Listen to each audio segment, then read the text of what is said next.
Shalom, selamat pagi saudara sekalian. Senang bisa kembali berjumpa dengan saudara dalam Light of Revival, renungan firman Tuhan yang akan memberkati kita sepanjang hari ini. Mari kita melihat ayat kita, Lukas 13 ayat yang ke-7. Lalu ia berkata kepada pengurus kebun anggur itu, "Sudah 3 tahun aku datang mencari buah pada pohon ara ini, dan aku tidak menemukan. Tebanglah pohon ini. Untuk apa ia hidup di tanah ini dengan percuma?" Pohon ara yang tidak berbuah. Ketika sebuah pesawat kehilangan kontak dengan ATC, Air Traffic Control, maka saudara-saudara, orang-orang akan resah. Baik orang yang ada di bandara keberangkatan maupun orang-orang yang ada di atas pesawat ataupun orang-orang yang menanti di bandara kedatangan. Karena sebuah pesawat yang kehilangan kontak dengan Air Traffic Control itu ada 2 kemungkinan. Pesawat itu mengalami kerusakan atau pesawat itu sudah jatuh dan orang-orangnya sudah mati semua. Ada satu kehilangan kontak dan orangnya merasa tidak resah dan aman-aman saja, yaitu kehilangan kontak dengan Tuhan. Orang yang kehilangan kontak dengan Tuhan, dia tidak lagi bergairah untuk berdoa, beribadah, apalagi melayani. Dan saudara-saudara, orang-orang yang kehilangan kontak dengan Tuhan, mereka ini akan merasa atau fokus hidup mereka hanyalah untuk diri mereka sendiri. Fokus hidup mereka hanyalah materi. Mereka tidak tahu untuk apa mereka hidup dalam dunia ini. Tetapi orang-orang seperti ini akan kaget ketika mereka membaca Kolose 1 ayat yang ke-16. Segala sesuatu diciptakan oleh Dia dan untuk Dia. Berarti saudara-saudara, segala sesuatu termasuk kita, manusia, diciptakan oleh Tuhan untuk kemuliaan Tuhan, bukan untuk diri kita. Saudara-saudara, mari kita lihat ayat yang kita baca tadi tentang pohon ara yang tidak berbuah. Ketika pemilik kebun anggur ini datang dan mendapati bahwa pohon ara ini tidak berbuah, dia berkata seperti ayat kita tadi kepada penjaga kebun anggur itu, "Tebanglah pohon ara ini. Sudah 3 tahun aku datang dan ia tidak berbuah. Untuk apa ia hidup dengan percuma di tempat ini?" Mengapa pohon ara ini tidak berbuah? Mengapa keputusan untuk menebang pohon ara ini? Karena orang menanam ingin mendapatkan buahnya, sedangkan pohon ara ini tidak berbuah.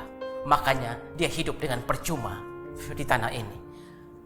Lalu keputusan untuk menebang karena pohon ara ini tidak ada alasan untuk tidak berbuah.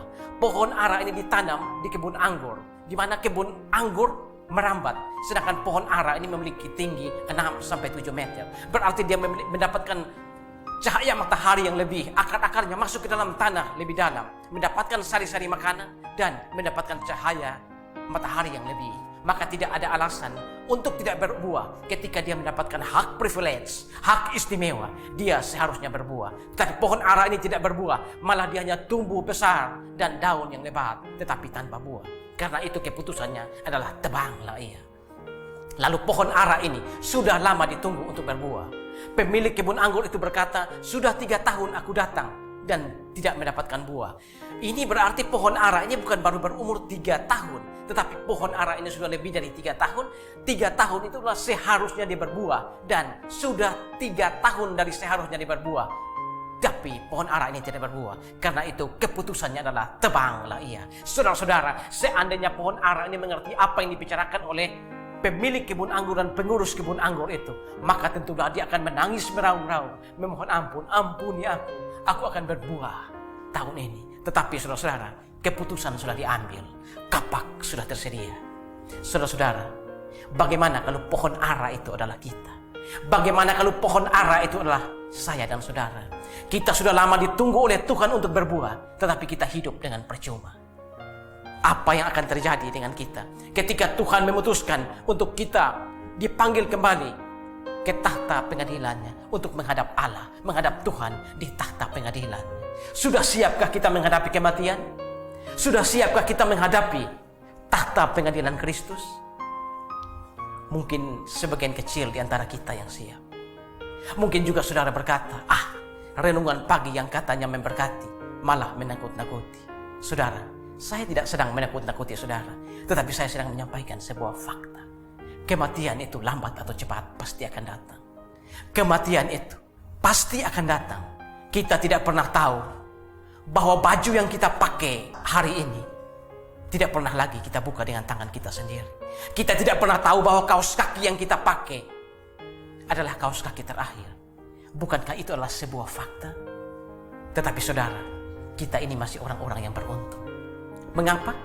Karena cerita ini belum berakhir. Ketika perintah untuk menebang pohon ara itu datang kepada pengurus kebun anggur, pengurus kebun anggur itu berkata kepada pemilik kebun anggur itu, biarkanlah ia hidup tahun ini lagi. Aku akan mencangkul di sekelilingnya dan memberi pupuk. Jika tahun ini dia tidak berbuah, tebanglah. Masih ada kesempatan yang diberikan kepada pohon ara ini. Saudara-saudara, di tahun yang baru ini, jika Tuhan masih memberikan kesempatan kita untuk hidup, sadarilah bahwa itu adalah kesempatan yang terakhir. Perhatikan bahwa pengurus kebun anggur itu mengatakan bahwa biarkanlah ia hidup tahun ini lagi. Dia tidak mengatakan bahwa biarkanlah ia hidup 20 tahun lagi, 50 tahun lagi. Tidak. Tapi biarkanlah ia hidup tahun ini lagi. Berarti ini adalah kesempatan yang terakhir. Saudara-saudara, kalau kita masih hidup di tahun ini, di tahun yang baru ini, sadarilah bahwa kesempatan itu masih diberikan kepada kita. Tapi kesempatan itu singkat. Karena kita tidak tahu kapan kita akan mati. 20 tahun lagi, 2 tahun lagi, atau mungkin 2 hari lagi. Sadarilah bahwa kesempatan yang diberikan itu adalah kesempatan yang sangat singkat. Karena itu saudara, pagi ini, di tahun yang baru ini, katakanlah pada Tuhan, ampuni aku Tuhan, aku mau berbuah untuk kemuliaan Tuhan. Ampuni aku akan segala kesalahan-kesalahanku. Ampuni aku yang selama ini tidak berbuah. Kata-kata seperti itulah yang Tuhan tunggu dari engkau. Dan kalau kita masih diberi kehidupan di tahun ini, bagi saudara yang belum percaya kepada Tuhan Yesus sebagai juru selamat, percayalah sekarang dan katakanlah pada Tuhan, Tuhan, aku mau berbuah untuk kemuliaan. Berikanlah kepadaku kesempatan untuk menjadi berkat bagi orang lain. Biarlah di kesempatan ini aku benar-benar berbuah menjadi alat kemuliaan di tangan Tuhan. Selamat tahun baru, saudara. Tuhan, terima kasih untuk firman pagi hari ini. Kami belajar dari perumpamaan tentang pohon ara yang tidak berbuah. Biarlah dengan firman ini kami menyadari bahwa kesempatan yang diberikan oleh Tuhan adalah kesempatan yang sangat singkat, kesempatan terakhir. Agar kami mau hidup dan berbuah. Agar kami menyadari bahwa segala sesuatu diciptakan oleh Tuhan dan untuk Tuhan, bukan untuk diri kami. Terima kasih Tuhan. Amin. Saudara, saya terus mengajak saudara untuk menjadikan firman Tuhan sebagai pelita dan terang di sepanjang jalan hidup kita. Selamat tahun baru. Kabar sukacita bagi saudara-saudara yang ada di kota Surabaya dan sekitarnya. Revival Community Church RCC Surabaya yang digembalakan oleh Bapak Pendeta Ezra Alfred Soru dan Ibu Pendeta Muda Agustina Karpada akan memulai kembali kebaktian minggu yang sempat terhenti karena COVID-19.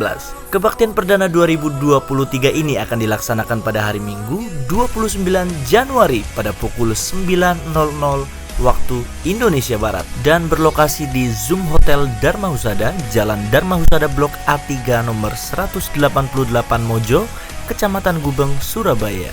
Bagi simpatisan Revival yang ada di Surabaya, mari bergabung dalam kebaktian ini. Dan bagi saudara yang ada di luar Surabaya, mohon bantuan untuk menyampaikan informasi dan undangan ini kepada keluarga, sahabat, dan kenalan yang berada di Surabaya. Untuk informasi selanjutnya silakan hubungi Pendeta Muda Agustina Karpada via WhatsApp di nomor yang tertera. Tuhan Yesus memberkati. Rek ayo rek mlaku-mlaku nyang tunjungan. Rek ayo rek sukoreno bebarengan. Dek ayo dek PPKM wis bubaran. Dek ayo dek RCC wis kebaktian.